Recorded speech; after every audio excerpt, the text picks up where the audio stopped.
Welcome to our channel. Today we how to set up Peloton exercise bike, beginner guide step by step clearly. Begin by unpacking your Peloton exercise bike from the box. Locate the main bike frame and carefully remove any protective packaging.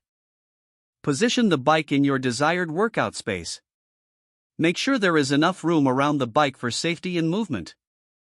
Next, attach the seat post to the bike frame.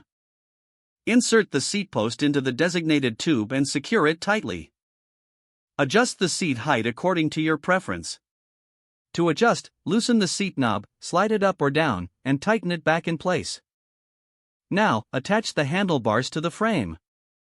Align the handlebars with the mounting brackets and secure them. Adjust the handlebars to your desired height. Repeat the same adjustment process as you did with the seat. Connect the power cord to the bike and plug. Make sure the power switch on the bike is turned on. Once powered on, the screen will light up, prompting you to set up your profile. Follow the on-screen instructions to create your Peloton account. Input your personal information when prompted, such as height and weight.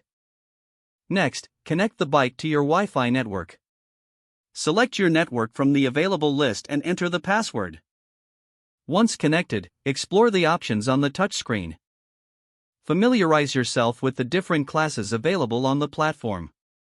After setting up your account, take a moment to adjust the bike's pedals. If using clip-in shoes, attach the pedals securely. If using regular athletic shoes, use the platform pedal straps for security.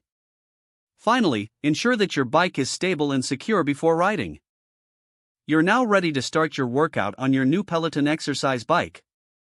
If the page does not load, refresh the browser or try again in a private or incognito window. Make sure you are using the correct email address, then retype it carefully to avoid small typos. Don't forget to like this video and subscribe to our channel for more step-by-step tech guides.